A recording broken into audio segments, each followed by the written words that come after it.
Hey, it is 12 noon on Wednesday, which means it's time for our weekly episode of Ask the Instructor. I'm John Christmo. The show is brought to you by the Tampa School of Real Estate. Every Wednesday at 12 noon Eastern Time, we come to you live to talk about the technical side of the real estate industry. And there's a lot of people getting the real estate license right now and thinking about getting the real estate license right now. And so what we want to do is talk to you guys specifically, or maybe if you've just gotten your license, the pathway that we would recommend for your success, what it is that you should be doing to be making money right away in the real estate industry rather than being one of the people that make some mistakes. So we'll talk about some of the commonly made mistakes by new agents, some of the things it is that you should look for and the things it is that you should do to maximize your success and really hit the ground running when you launch your real estate career. So that's what we're talking about today, starting a real estate career. I'm John Christman. The show is brought to you by the Tampa School of Real Estate, and you are watching Ask the Instructor.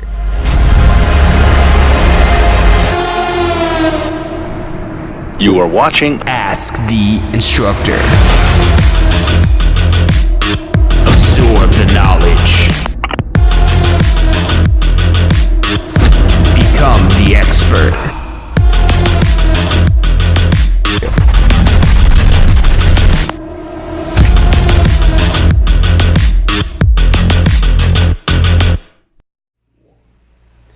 Hey, welcome to Ask the Instructor. My name is John Christman. The show is brought to you by the Tampa School of Real Estate. Every Wednesday, 12 noon Eastern Time, we come to you live to mastermind, to talk about the technical side of the real estate industry and answer these more in-depth questions. Maybe some of the stuff that goes over and beyond the stuff it is that you learn in your pre-licensing class or your post-licensing class or any of the courses it is that you take with us. Some of the ways where we could take that information that you learn in the course and put it now into the real world application of that. So that's Ask the Instructor.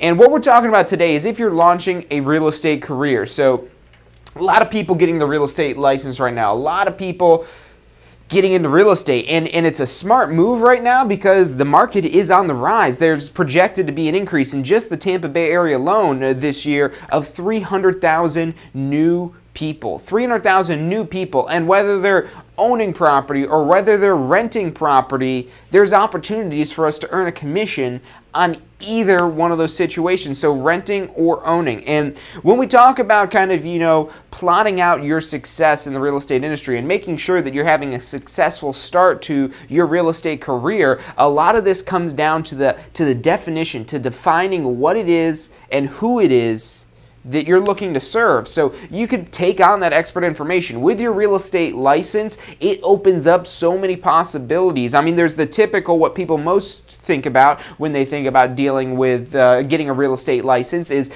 doing residential sales for just home buyers looking to buy a place it is that they want to live. But even within residential sales, there's a lot of subcategories there. There's the high-end, ultra high-end luxury homes. There's the mid-level homes, there's the lower price point homes that are typically more of a target for real estate investors. There's different types of homes. There's condos, there's single family homes, there's townhomes, there's beach houses. There's so many ways just to get specific just in that category of residential sales, which, like I said, is where most people think about when they think about getting a real estate license. But there's also residential leasing. Residential leasing is huge right now because the rate of ownership it's still very high, comparatively speaking. It's still higher than the amount of renters out there. But there's a huge share right now, larger share than it's ever been in the market for renting. And especially when we see these new developments that are going in, all the new apartment complex and buildings it is that they're putting in all over the Tampa Bay area, those developers aren't going to make any money unless they have tenants and units. If they don't have tenants and units, they don't make any money. And yes, they're going to try to market and get tenants and units themselves, but probably 99% of the time, these new apartment complexes will pay you a very hefty commission, sometimes to the tune of as much as 3 months rent. As much as 3 months rent just for helping them get a tenant, bringing them a tenant that's interested in living there and they sign a lease there. Now, it's not always up to 3 months rent. The big advantages and the big opportunities are the apartment complexes, which are typically the new ones. They've invested a lot of money in building this apartment complex, but they don't have any tenants in it. So they'll incentivize us as real estate professionals to bring our clients to them. And these clients that are renting today, they may be purchasing tomorrow or next year, maybe when their lease is up. A lot of people that are transitioning. And so this is another thing it is that you got to carve out. And you want to ask yourself these questions to really define your target audience of who it is that you want to work with so you could specialize yourself. So you could specialize yourself to those particular type of people. And let's say that you're looking to specialize for people that are moving to the Tampa Bay area. Well, a lot of people moving to the Tampa Bay area don't want to purchase a home right away. I can't tell you how many people it is that I've talked to that are new to the Tampa Bay area that are looking to rent for a little bit so they can kind of feel out the area, find out what areas it is that they like, where it is that they want to live before they make the commitment to a 30-year mortgage, to a mortgage payment they're having every month on a property it is that they actually own. So even though they're renting today, and this is where a lot of rental agents will neglect their past clients, is they don't stay in touch with them for the bigger sale down the road. Yeah, you might make a few $1,000s getting them into some brand new luxury apartment, but you'll make much more than that on the sale of a home when they're looking to purchase a home. So it's very important that you stay in touch as well. And we're going to be talking about all this, but really that's the first thing it is that you want to think of, is you want to define your audience. Or define we'll call it a customer base. We'll just call it a customer. We'll use simple words here to make this simple. Define your customer. Your ideal customer, who it is that you're looking to work with. Are you looking to work with renters? Are you looking to work with buyers? Or maybe you're looking to do some sort of property management. That's another opportunity that exists with having a real estate license. Maybe you're looking to get into the commercial space. Maybe you're looking to deal with commercial leases of offices. Those are really hefty commissions, especially for larger properties with long-term leases. So you've got to define who it is that you want to work with. Now, I'll just tell you up front, and this probably isn't going to be news to you, but the biggest share of the market is going to be in residential. That's where most of the transactions, the highest number of transactions occur, is residential, because everyone needs a place to live, whether they're owning or whether they're renting, they need a place to live. So that's where the highest volume of transactions are, and that's where there's the greatest need for real estate professionals. Now, that is a competitive space. Like all spaces in real estate, it is competitive, but the more it is that you define the customer of who it is that your ideal customer is, the better it is that you'll be able to kind of tailor your approach to helping those type of individuals. Maybe you want to work with first-time home buyers.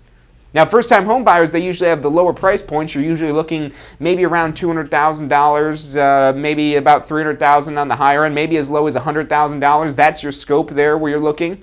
So when you're defining your audience, that's going to help us as we go further down, so you understand what type of actions it is that you have to do to monetize what it is that you're doing. But first, it starts with defining who it is that you want to work with, having a very clear idea, because that's going to dictate how it is that you move forward. So number one, define who it is that you want to work with.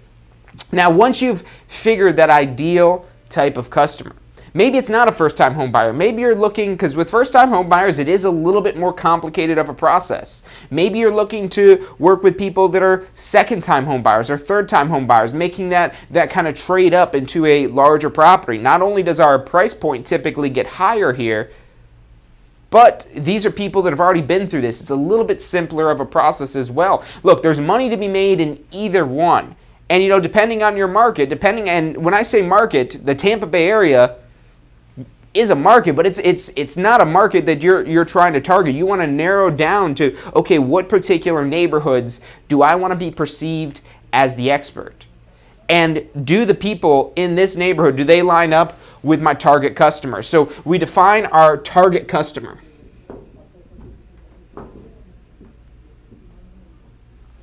Number two, we need to know where our target customer is.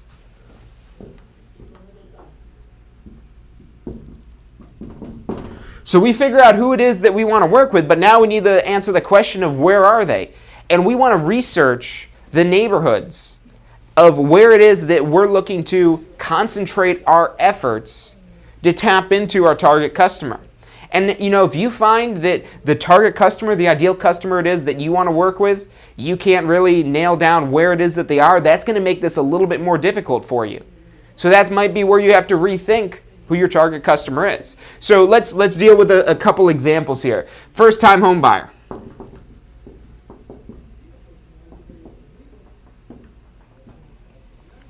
where would we find first-time home buyers? Biggest opportunity for this are renters. And now, how is it that we could tap into somebody like a renter and potentially convert them into somebody that buys a home? And we're not even necessarily having to make the hard sale here, because they probably already want to purchase a home. They're probably already tired of forking away the money every single month without seeing any sort of return other than the immediate gratification of the place it is that they're living in. They're not seeing any long-term equity buildup. So a lot of people already understand this, that they would rather own than rent. But now we figured out, okay, where are they? We're looking for renters, and where do we find renters? Apartments are going to be where you have your biggest clusters of renters. Yes, there's going to be people that are renting single-family homes, but people that are already renting a single-family home, they're going to be a little bit less likely to actually purchase a single-family home. Now, going from, because a lot of people aren't going to enjoy living in apartments, especially if they have that dream of owning a single-family home. You know, some people that are living in an apartment looking for a condo, that's going to be the harder transition, because it's overall going to be similar. The way that it's payment and the way it's structured for the financial side of it is different, absolutely, but it's ultimately a very similar living situation. But people that live in apartments where the rents are going to be comparable to a mortgage payment for something that's going to be a comparable, or even better yet, an upgrade of a living situation. So we've identified where these people are, so we know where it is that we've got to focus our efforts. But now, number 3, we've got to ask ourselves what's important to them.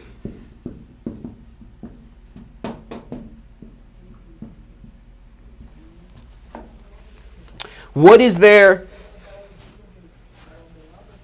main benefits that would associate with them the most?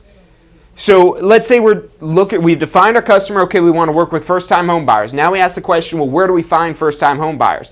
Best place to find them are in apartments.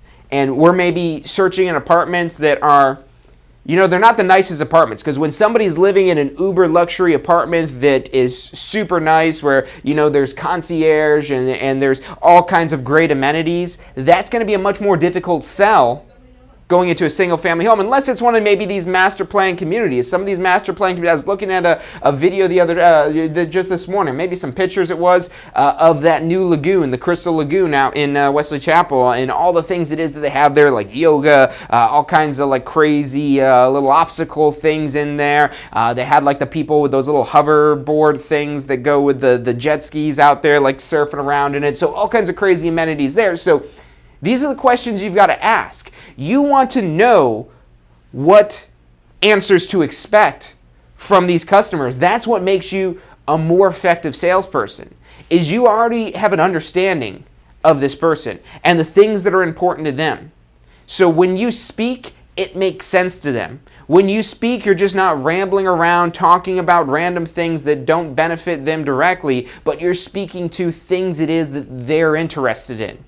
This is such a wide space. It's such a broad market that applies in so many different categories. We've got to narrow down our focus and narrow down our messaging to best associate with the people it is that we're looking to serve. And that's why it's so important that you do this exercise to understand who your target customer is. Where do we find them? Because when we're looking for these people, we don't sit around. You can sit around. This is, like I said, we're going to talk about some of the mistakes that agents make. The number one mistake that agents make is they wait for business to come to them. If you wait for business to come to you, you're putting the universe, you're putting external circumstances in control. But if you're being proactive and bringing yourself to the business, if you're out there seeking the business and you're not sitting around waiting for the business, you're taking control of the important factor of having people to do business with. I've seen so many new agents, they just make like a Facebook post, and that's a good start because they're reaching out there a little bit, but they'll make a Facebook post and they tell you, I just got my real estate license, contact me. And you see these posts and maybe some of them are like, oh, congratulations and things like that, but you don't really see a lot of people, just reaching out and grabbing them.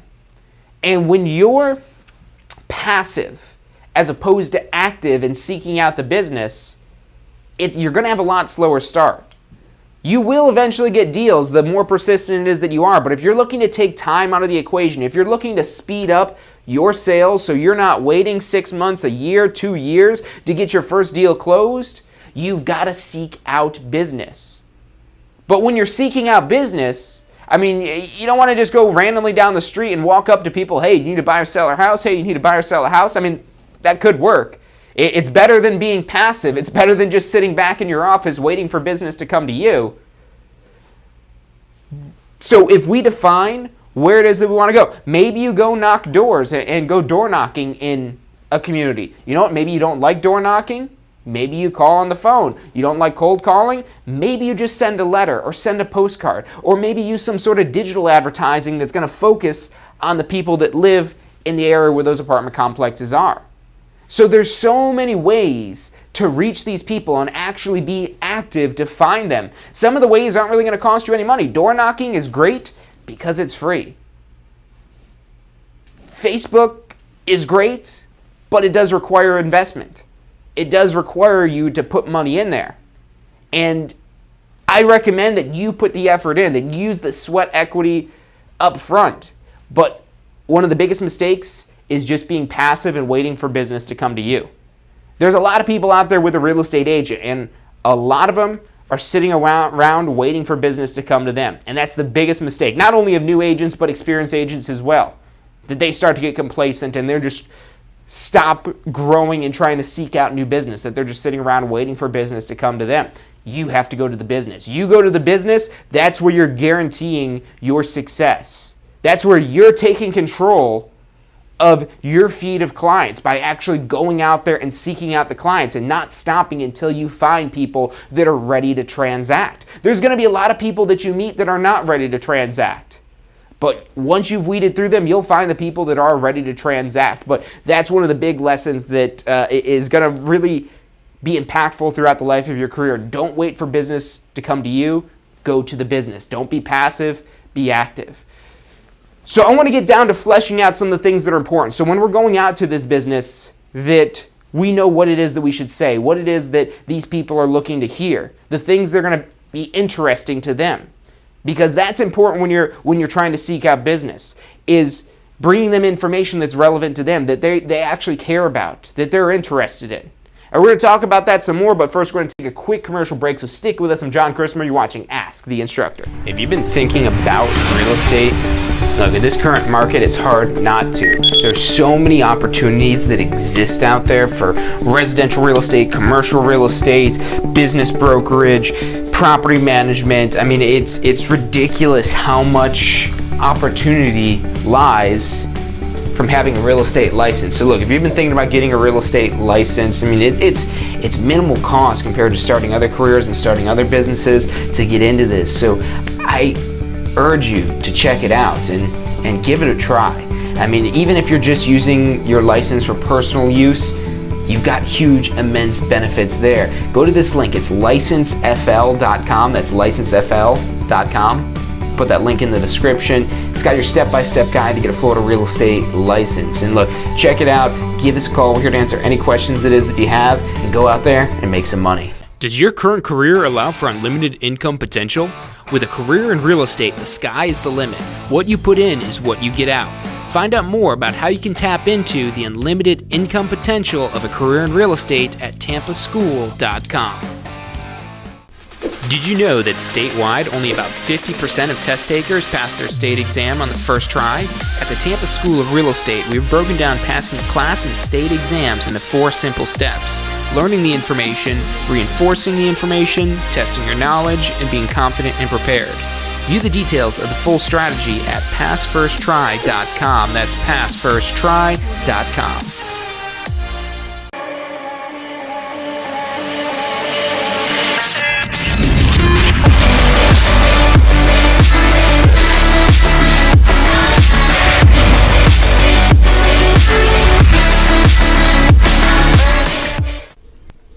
Hey, if you're enjoying the show today, which I'm sure you are, be sure to hit like, subscribe, post your comments, share with your friends and family. Thank you guys so much for watching.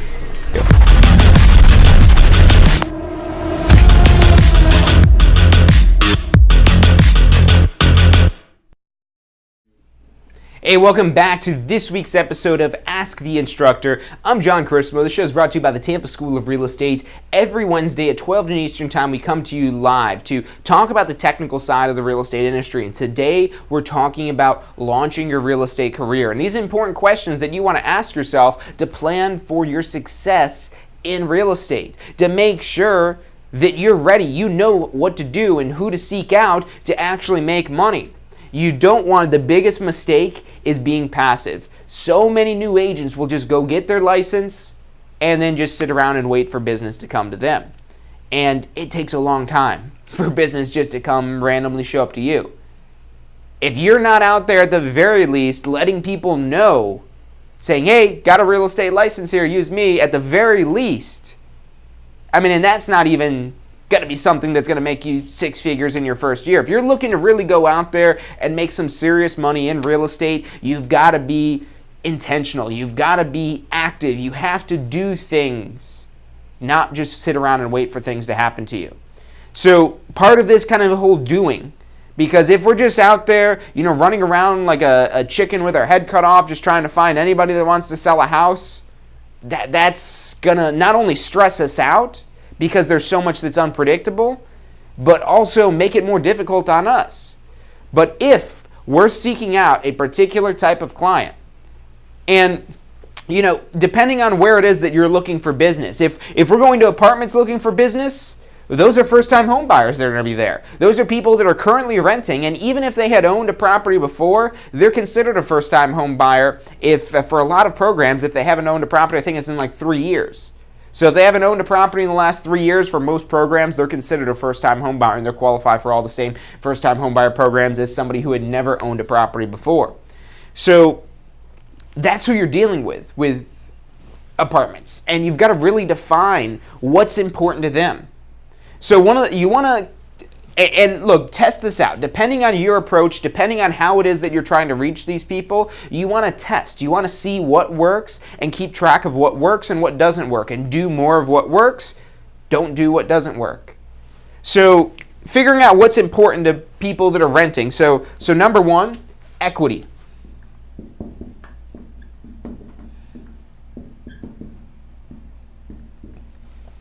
So equity buildup is huge for people that are a first-time home buyer, that are currently renting, because right now they might write a check or have a direct withdrawal or however it goes for $2,000 a month, and all that money that goes towards their living expenses, but next month they've got to pay it all again.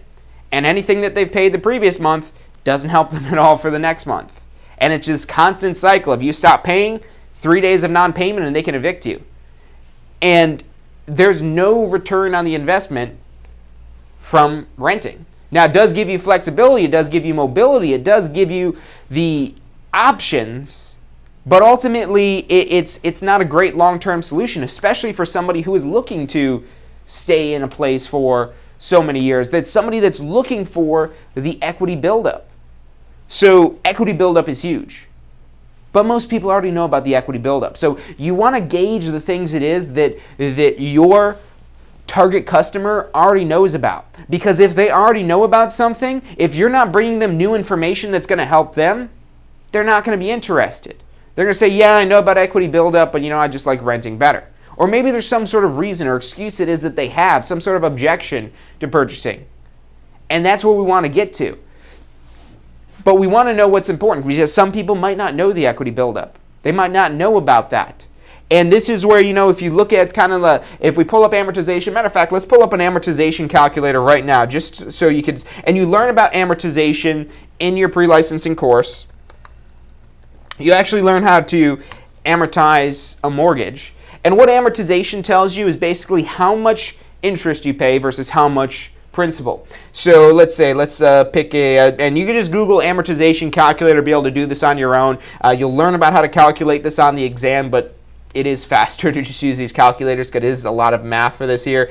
So put in a purchase. Let's say they're purchasing, let's put a $200,000 home. That's a pretty typical home for a first-time home buyer. We'll put a 30-year mortgage. We'll leave the interest rate as the 5.25% they've got in here. You put in the zip code for the area it is that you're looking for. That information, it'll start to give you these numbers here. So we start out with a $200,000 loan. So we've got a $200,000 loan, and let's say if we just go 1 year. In 1 year, they're going to have built up almost $3,000 of additional equity from their payments. Let's say now, because that doesn't, okay, $3,000, it's a good bit of change. But now, the way amortization works, the longer it is that you're in this amortization cycle, the more it is that you start actually seeing a return on. So let's go down out to, let's say if we're at 2020. So today, 2018, just 2 years down the road to May 2020, 2 years, they've got $10,000 in equity. Regardless of what happens to the value of the home, this is just by paying down the mortgage loan. So 2 years, $10,000. Now, that mortgage payment might be similar. Let's see if it's got a mortgage payment amount in here. Yeah, look at this. For a $200,000 mortgage, it's got an estimated monthly payment here. This may vary of $1,100. So if you're going to somebody who's paying $2,000 a month in rent and you tell them, hey, what if I told you that you could pay only $1,100 a month and in 2 years you could have an extra $10,000 that's coming from that $1,100 you're paying a month? Now, do you have their attention? If they're not a number person, they might be a little confused about the numbers, and that's why, again, you've got to gauge the person it is that you're talking to, but that's a great opener. If we could cut your payment in half and you could have an extra $10,000 in 2 years, would that be something it is that you're interested in? And let's say, they're like, oh, well, $10,000, 2 years, that's not big of a deal. Let's go out a little bit further. So 2018, 2019, 2020, let's take a look at by 2025. So May of 2025, your balance on this amortization that we figured out here would be $172,000 and some change. So almost $28,000. So what if I told you that we could cut your payment in half and have you equity, regardless of whether the real estate market goes up or down, of $28,000? And if the real estate market goes up, you're going to be looking at significantly more than that. It's a pretty smart move. So this is the equity buildup. And you don't want to just know that, equity buildup is good. Some of our money will go towards the rent, it'll go towards the actual property, we'll get it back. You've got to make it real for them. And look, whenever it is that you want to look at how much it costs to rent a unit in this particular apartments. Because if it costs $1,000, we're no longer cutting the rent in half. We're no longer making that half of what it was. We're looking about the same payment, and even that sounds compelling. What if I could match the same payment you're paying in rent, but by 2025, you'll have an extra $28,000. Does that sound interesting to you? Sound interesting to me. And even that 2 years number of $10,000, that will probably raise some eyebrows and get people interested. That's what you're trying to do, and you're giving them what's important to them. You're speaking to what's important to them, because if you're talking to somebody who already owns a home, they already know about this. They already get their mortgage statements every month and see how much it is that they pay down. But with somebody who's new to this, that's a first-time home buyer, like I said, you've got to define what makes sense to them. So equity buildup is huge, but quantify that equity buildup. Make sense out of it. Use an amortization calculator. And like I said, this is a skill it is that you learn in the pre-licensing course. You actually learn how to do this math, and it's not really important that you know how to do the math, but it's important that you understand what amortization is, and that's why you have to learn how to do the math in the course so you understand how this all works. What these numbers actually mean, because that's a pretty compelling reason to go purchase a home. And if the market appreciates at all, we're talking about much more than that. So equity buildup, huge benefit, and that's with the market staying the same. The market said this home today being worth exactly the same in 2020, and you've got $10,000 there. So equity buildup. The other thing that I would say would be a big benefit is space. You got to look at the areas it is that you're targeting, where the apartments are, but a lot of these new apartments, they're getting smaller and smaller and smaller, especially in our urban centers, especially in the urban areas. They're small. And whenever there's more than just one person living in that particular apartment, and how do we find that out? We ask the question somehow. When we're in a communication with them, whether it is that we're door knocking or whether it is that we're calling them or whether it is that they call us off of an advertisement it is that we've sent them. However it is that you start the communication, you want to ask, well, who else lives with you? Who else will be living with you at the new home? And whenever it's more than one person, that space is going to be a huge selling point. Because the single-family homes are inherently more spacious than apartments, even in urban areas. So space is huge. But now you also want to understand the things it is that they might object to. The things it is that make them where they're still a renter. Even though they already want to buy before it is that you've even spoken to them, the things it is that, they think it's not possible or that it's not real. Now, if they're thinking about it being not real, that's where we go to the equity buildup. Hey, I know people have probably told you before that, owning is always smarter than renting, but did you actually know how much it is that you could have built up in just 2 years' time?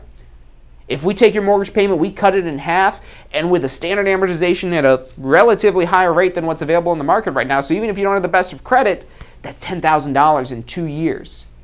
Crazy, right? And now this is what's going to build interest. This is going to get them actually thinking about this. The first-time home buyer programs.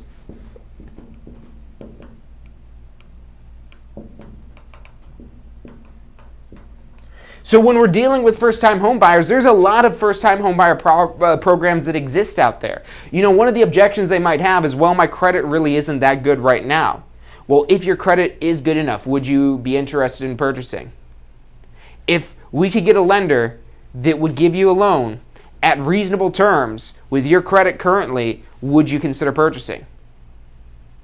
So these are all the things you want to understand. The reason why you want to know your audience, you want to know your target customer. So when they talk to you and they say, oh, my credit's not good. Oh, well, yeah, geez, your credit's not good. All right, well, yeah, well, have a nice day. It's been nice talking to you.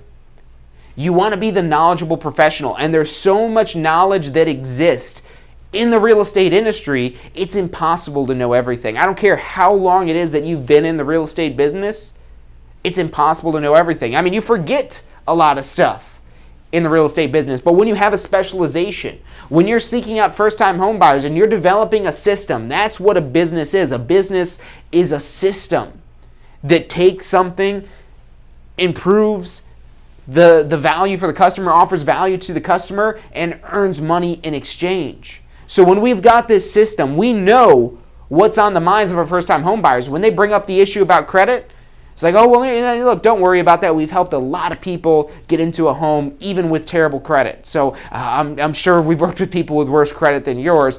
If we could get you a reasonable loan with your current credit and current situation, if we could get that taken care of, would you consider buying?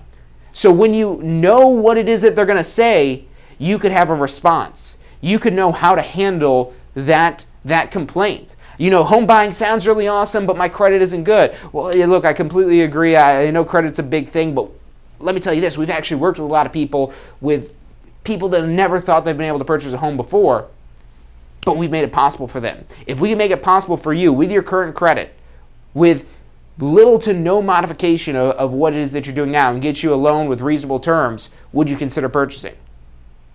And if they still say no, well, what else would be holding you back other than the credit? Oh, well, it's just a big commitment. I'm not really sure where it is that they want to live for, the next 5 years, next 7 years, next 10 years, or whatever it is that they're saying. I'm not ready to commit. Okay, so that's their objection. That's their complaint it is that they're giving you, that I'm not ready to commit. Look, I completely understand. I agree. This is a big decision. This is a huge decision. Now, whenever somebody gives you some sort of complaint, some sort of objection, some sort of reason why they don't want to act, you always want to agree with them.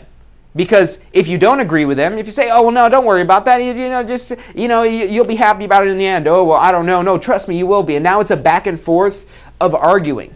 And arguing is going to get you nowhere with customers. It gets you nowhere. But now when we agree that, yes, it is a big decision, it is a big commitment, which, are we lying? Absolutely not. It is a big decision. It is a big commitment. But if we could find an area it is, I completely agree with you, Mr. Potential Buyer or Mrs. Potential Buyer. I completely agree with you. Whatever their name is, you wouldn't say potential buyer. So I agree with you, Sue. But look, Sue, if we could find you a neighborhood it is that you would really love, and we get that mortgage situation figured out, would you consider purchasing? Yes, I would. Okay, so now we know the two things it is that we've got to figure out. We got to make sure we're going to be able to get them a loan, so we get them in touch with a loan officer, a good loan officer, a loan officer that specializes in first-time home buyers, because different lenders have different programs. Some of them are great for first-time home buyers. Other ones, they wouldn't have a shot as a first-time home buyer. So we've got to know the right people we bring together. That's what our job is as a real estate professional. We're bringing people together. So, okay, we've got to get them paired up with the right loan officer that's going to have great first-time home buyer programs, that's going to be able to get them approved.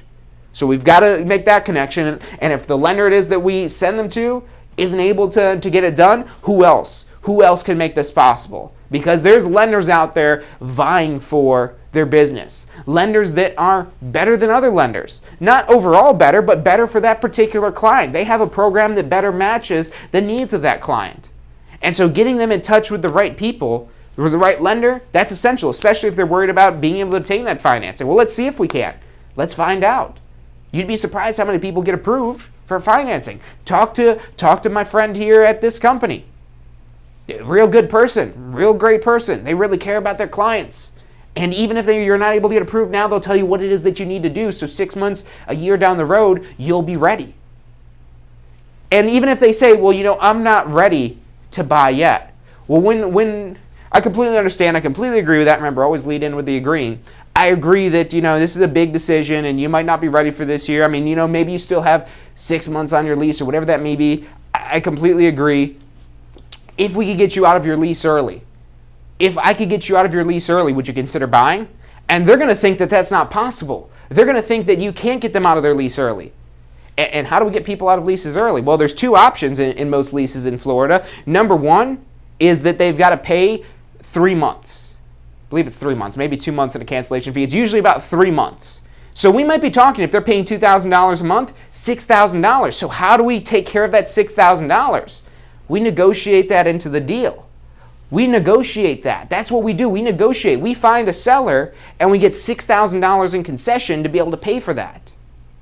Or, they have the steeper option of they've got to pay. That's the second option. The second option is where they're paying rent until the end of their term. So the two options in most Florida leases are, number one, they've got to pay so many months rent, usually 3, or number two, that they've got to pay for the entire term, the entire remainder of the lease, which that's a little bit more expensive. But even if that's $10,000, $12,000, let's look to see if this is possible, if this is something that we could actually work with, because that's how we add value. We're adding value. We're becoming worth our commission by showing them what's possible, by using our professional knowledge to show them what it is that we can do to accomplish their goals. And look, that's where we're coming. You notice every single one of these questions I'm asking. If we get you out of your lease, would you consider purchasing? And if they say yes, they obviously want to purchase, but they have these things that are holding them back. They don't know how to purchase. They don't know how to get out of their lease. They don't know what neighborhood it is. They don't know if they're ready. They say, well, I'm just not ready to purchase yet. Well, when was it that you're looking to purchase? Maybe 6 months down the road. Well, did you know on average how long it takes to close on a home? Anywhere from 60 to 90 days. So we're looking at about 3 months going through the contract process. That leaves us 3 months to find you your dream home. If you want to move in 6 months, we've got to get working now.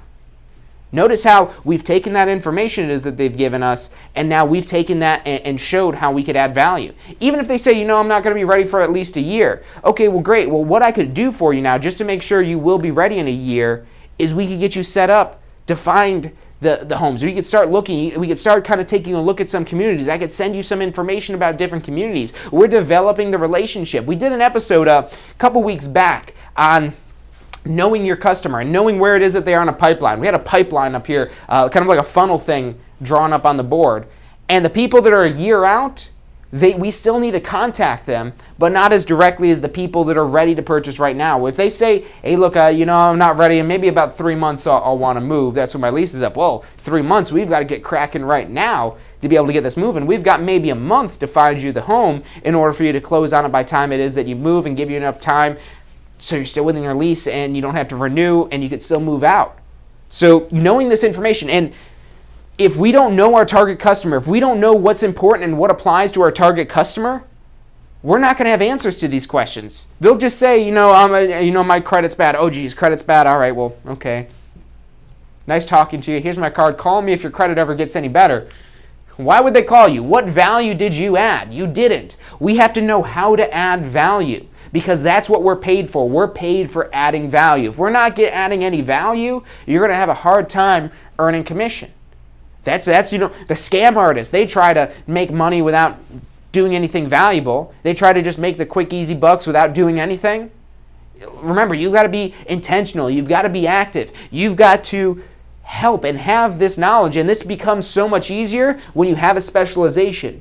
If you're seeking out first-time home buyers, you need to know what applies specifically to first-time home buyers. And I know we've spent a lot of time talking about that today, but you've got to take any one of these categories. Maybe that home buyer that's looking to move up, to capitalize on the current conditions of the market, to be able to take the equity out of their home right now and use that equity as the down payment on their next home so they could move into a larger home.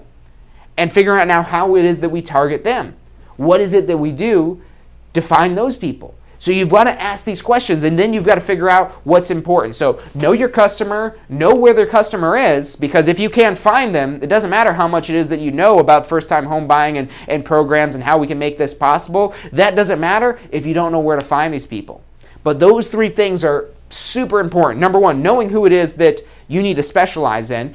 Number two, knowing where it is that they are. And number three, knowing what's important to them. What it is, and it could even be something just simple. If you know that the apartment is maybe some sort of wood frame construction, most apartments are wood frame construction, and wood frame construction, it's noisy, it doesn't insulate well. Especially a lot of the older apartments, they're not very energy efficient, and who gets stuck with the electric bill? The tenant.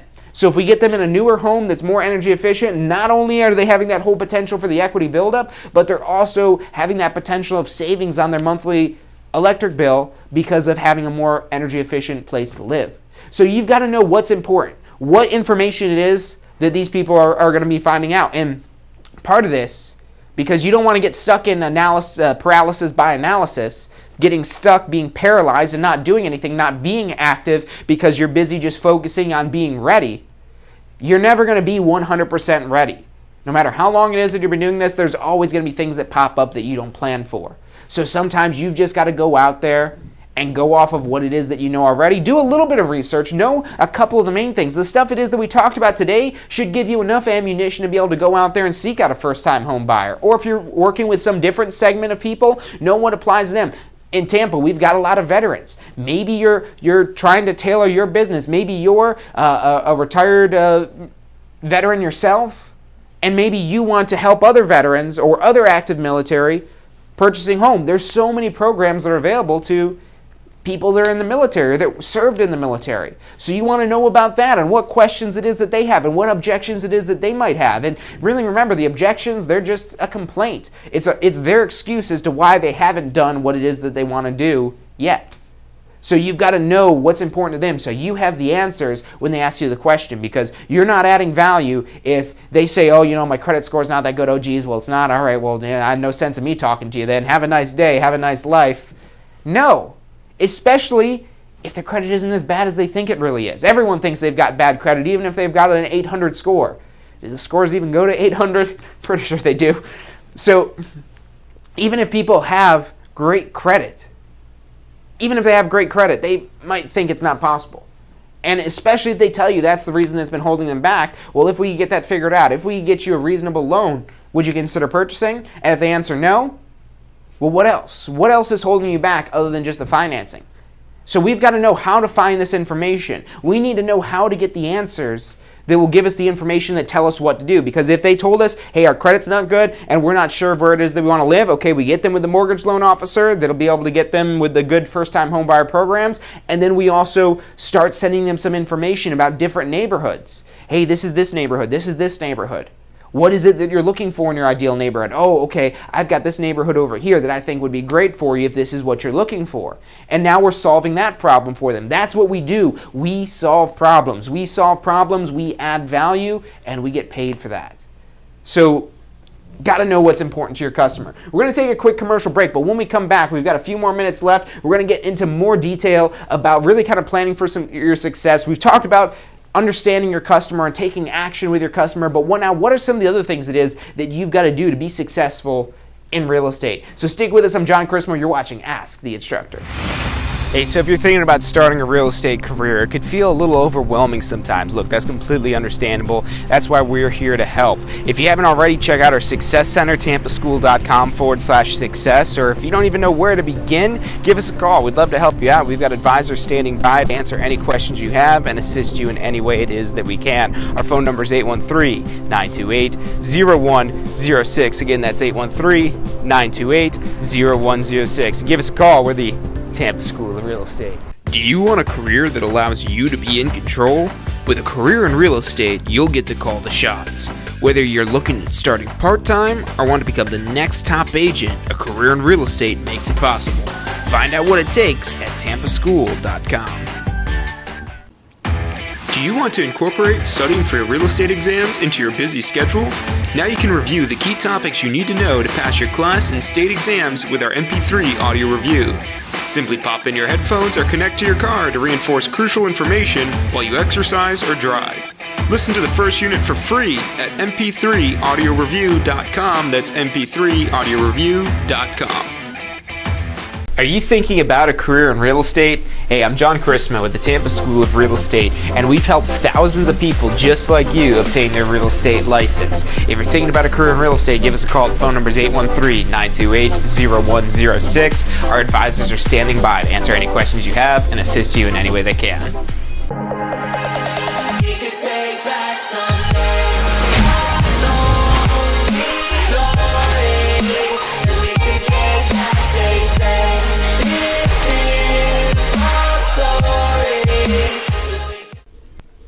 Hey, if you're enjoying the show today, which I'm sure you are, be sure to hit like, subscribe, post your comments, share with your friends and family. Thank you guys so much for watching.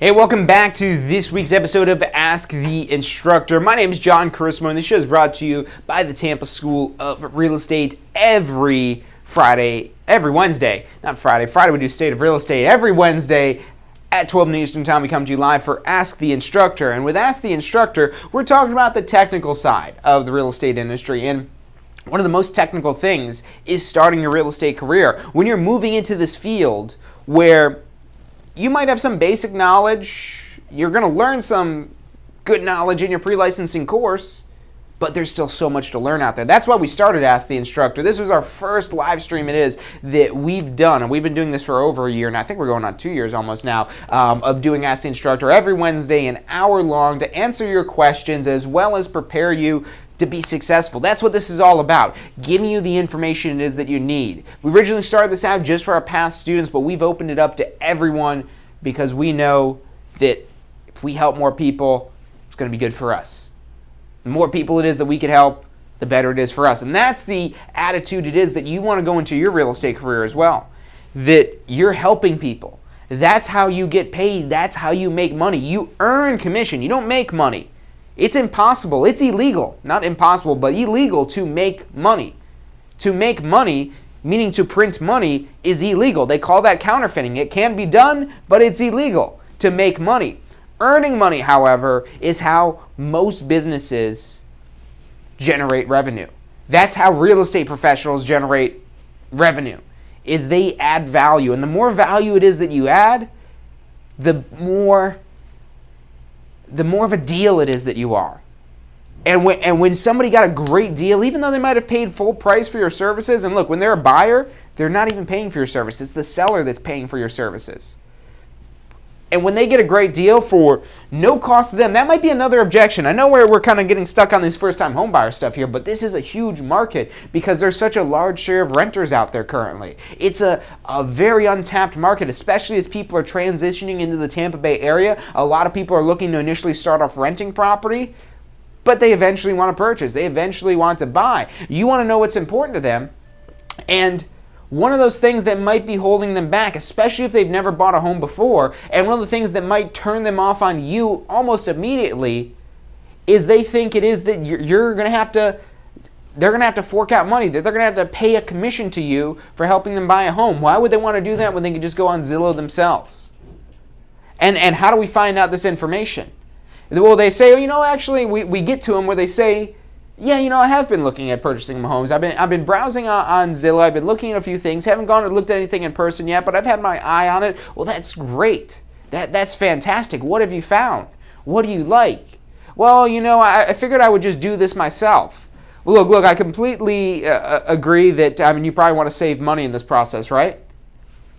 And they say, yeah, of course, that I'm looking to save money. Well, good news is my services are paid for by the seller. And did you know how much money I could save you by negotiating that deal, just by being a third party there to negotiate the deal and facilitate the transaction? Even if I do nothing else, that's going to save you money, and it's not going to cost you anything because the seller is going to pay the commission. Oh, okay, well, that's a relief. I thought I was going to have to pay you. So look, you've got to know these things so you can kind of probe for this information. You could probe for, okay, well, what things are most interesting in them? Are they concerned with equity? Do they care more about the space it is that they're going to be in? Are they concerned with being able to even purchase the property? Or are they worried about their credit? Are they worried about you? Are you just somebody showing up? Why else would you be out there knocking on their door or calling them or sending them advertisements if they're not making money? You are making money, it's just not from them. You're their vehicle to make money, that they're your vehicle. Without them, you can't make any money, but your money is made by the seller. And that's a big misconception, especially with first-time home buyers. So you want to get to know these things that are things that people will say. And like I said, you can't plan for everything. This information in this show that you've got today gives you enough ammunition to go out there and start talking to people. You will find things that you might not have an answer to. Maybe they bring up something like the thing that we hadn't talked about yet, about them being worried about you spending money. But maybe you find that out and you don't have an answer to that. Well, know what you could do? You could figure out an answer to that and then get back out there, talk to more people. And now if anyone else brings up that same thing, well, I don't want to have to pay for a real estate agent, great news, you won't have to. Really? Oh yeah, I work for free. At least to you, it's the seller that's going to pay me. Oh, okay, well, that's great. I'm going to fully represent you, but the seller is going to pay me. Isn't that great? I get to help you and it doesn't cost you any money. That is great. How do you argue with that? So, and you'll get better about these answers when you have experience. Even if you know the things it is that you say, when you don't have the experience, you'll start to, the words will come out jumbled when you're talking to people. Your mind will blank on certain things. That's completely normal. But experience, practice takes that away. It makes it where, wow, this person truly is a professional. That's how you become a professional. By actually doing, taking action, being active, not just sitting back and being passive. So some of the other things it is I do want to talk about that, and don't get hung up on a lot of these details. A lot of the details, because people will get that, and that's another big mistake. So probably the biggest mistake is, number one, they're sitting around waiting for business. That's the biggest mistake. If you're waiting for business, you'll probably eventually find somebody, or somebody will find you because you're not even looking for them. Eventually, you stick with it long enough, you probably will find somebody that just happens to look for you and say, hey, are you in real estate? Or somebody magically dials your phone and they say, hey, are you in real estate? Why, yes, I am in real estate. You called the right number. So being passive is the number one mistake. Not doing anything to bring business to you or go to the business. So that's number one mistake. Number two mistake is getting hung up on details. Getting hung up on, well, what? But what's? I don't know. What if they ask this or what if they ask that? Do you even know if they're going to ask this? Do you even know if they're going to ask that? It's important that you do ask yourself these questions up front. So these basic things, the things that are most important to renters, the equity buildup, the possibility that it is possible despite what it is that you have here, and even if you don't know, hey, look, I completely agree with you that. Let's say go back to the financing. Maybe we don't know anything about the financing programs, which we talked about that. So you should talk to some lenders and find out, hey, I'm looking to go after some first-time home buyers. Or even better, just take some action and say, hey, look, if I could find you a lender that will make you a loan with your credit, a reasonable loan, not anything crazy with the interest or anything like that, a reasonable loan, would you consider purchasing? And now notice how that almost has the same exact effect as opposed to when I said earlier, hey, if I've got a great lender that could help you if they could get you a loan. The only difference is, if I could find you a lender that could make you the loan, would you consider purchasing? Well, yeah, that's the only thing holding me back. Done. We just have to now find the lender. And, so many people get hung up on these details, and they'll worry about going and talking to lenders and saying, well, wait a minute, well, what do they need to have? You're not the mortgage loan officer. You're not the mortgage loan originator. They are. It's good to have that information, but it's not essential. It's essential to know that they're the person that your clients need to talk to. So when you do have a client, hey, they're worried about their credit score, and then maybe ask them, what type of credit score are they going to need? What are the things it is that they're going to need to be able to get a loan? Okay, I'll call you back. I just got to talk to a couple more people. Well, wait a minute. What do you mean you're going to talk to a couple other people? Yeah, I want to make sure that we're getting the best loan for them. Oh, no, send them to me. Well, we'll see. If someone else has a better program or they're more likely to get approved, I don't want to send them to you and have you turn them down. But again, don't get hung up on the details. Because if you get hung up on the details, you'll get stuck in paralysis by analysis. You'll get stuck, hung up on just trying to know everything it is that you can before taking any action. And remember, it's the action that yields results. It's actually doing things. It's actually having the people, not preparing for the people. You can do all this preparation and all this prep work and take so many classes and be continually trying to learn more, and learning is important. That's why we do these shows here, so you've got a dose of information, but go out there and do something. Then come back to us here and say, hey, look, I did this, they gave me this objection. What should I do? What should I say? And now we've got, okay, well, this is real. This is something. The whole thing with fear, they talk about fear, and you might have heard about the acronym with fear, false experiences appearing real. False experiences, not real experiences, false experiences appearing real. If you've got a fear of going and knocking on somebody's door, what are you afraid of? Are you afraid that they're going to say no? Are you afraid that they're going to call the police on you or going to go to jail because you went and knocked on their door? That's a false experience. Hey, look, and if the police do show up, they will take action, and they're going to ask you to leave. They might even give you a trespassing warrant. That's probably going to be the worst thing that can happen. Maybe consult an attorney if you're worried about anything more happening to you, but that's probably the worst thing that's going to happen is they're going to ask you to leave. And if you refuse to leave, that's where they're probably going to issue you a trespassing warrant and tell you never to come back there again. But I mean, you're not going to lose your license from that or anything. So again, consult an attorney. This is not constituting legal advice. But you're not going to know that this isn't so bad until you actually try it. You're not going to know that, they're actually going to generally want your help if you come from that perspective of actually helping. So, like I said, take action. Because with actions, you find out that, okay, yeah, those false experiences, those what-if scenarios, if you catch yourself saying, well, what if this or what if that, that's where you're getting too bogged down by the details. If you're worried about designing the perfect business card, you're getting too involved in the details. Yes, you do need a business card, but it doesn't need to be a perfect business card. Most people aren't even going to really look at your business card, and if they do, it's maybe to look at your phone number. If your phone number's on there, check that box. They're not going to say, oh, look at this guy, look at this girl, look at this person. Forget them. This business card is 2 different colors here, and it should be at least 3 different colors. They're not getting my business. No. Oh, this looks like a 3-year-old designed it. Maybe that kind of hurts us in the long run, but it's not going to be the thing that ultimately will kill a deal. So don't get bogged down in these details. Go out there and take action, and then use that data that you're getting from the actions. You go out there, and whatever it is that you're doing to try to find business, let's say, again, you're talking about the first-time home buyers, and you're going out there to apartment complexes. And to give you a story about this, back when I started in real estate, this is actually something that I did. Is I went out there to go door knocking in an apartment complex. And, I definitely made some mistakes. I made a lot of mistakes with that, but these mistakes taught me. They helped me learn. But one of these apartment complexes, more than one actually, I got calls about it of saying, hey, look, I saw that you're leaving flyers here. There's no solicitation allowed in here. Oh, I didn't see. I'm sorry about that. Oh, well, no big deal. Hey, look, if you've got any renters, send them over to us because we'll pay you $500. Really? Okay, great. I'll definitely do that. Thank you.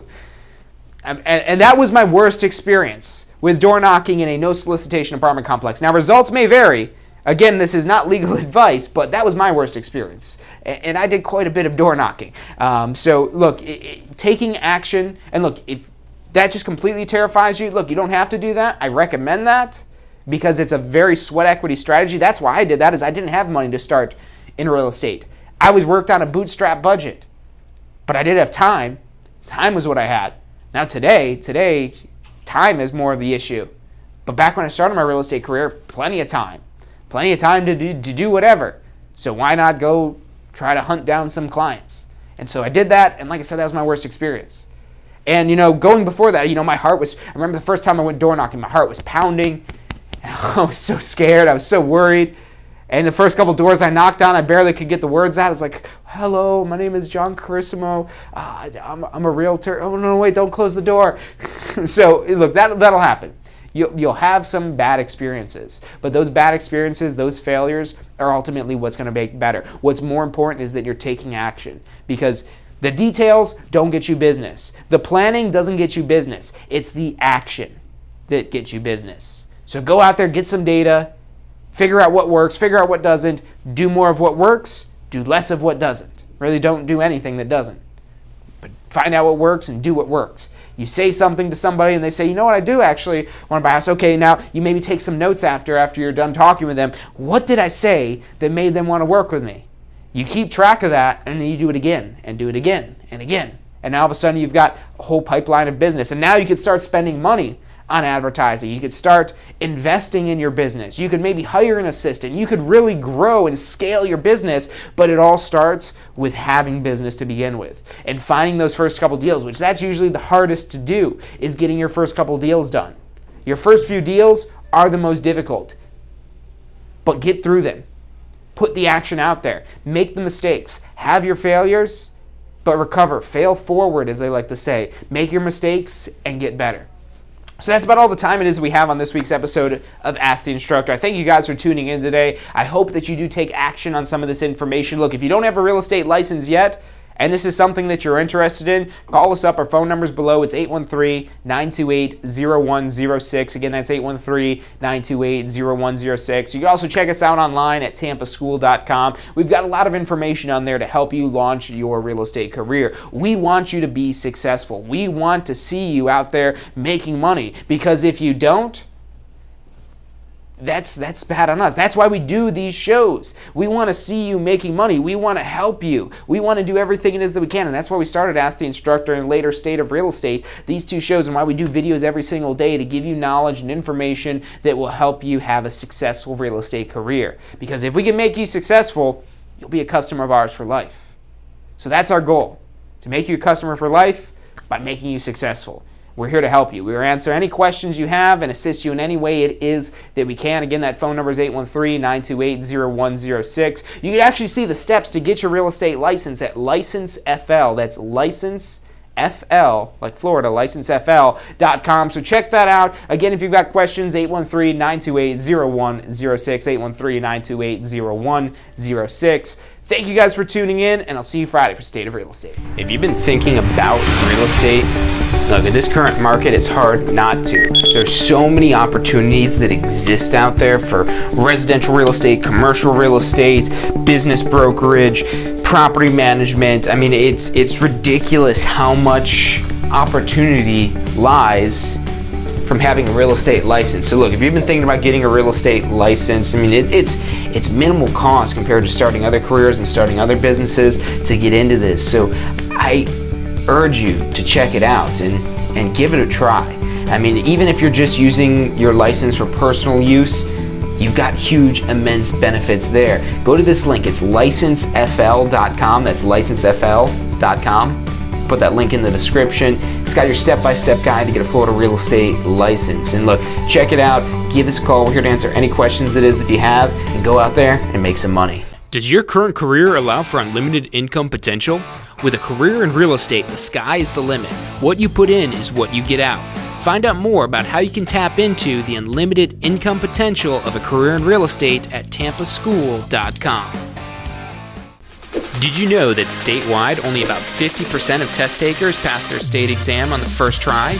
At the Tampa School of Real Estate, we've broken down passing class and state exams into 4 simple steps: learning the information, reinforcing the information, testing your knowledge, and being confident and prepared.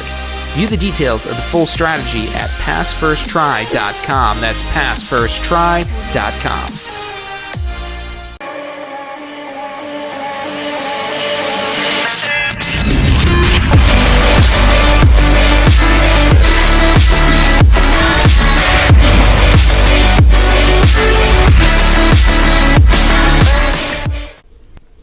Hey, if you're enjoying the show today, which I'm sure you are, be sure to hit like, subscribe, post your comments, share with your friends and family. Thank you guys so much for watching.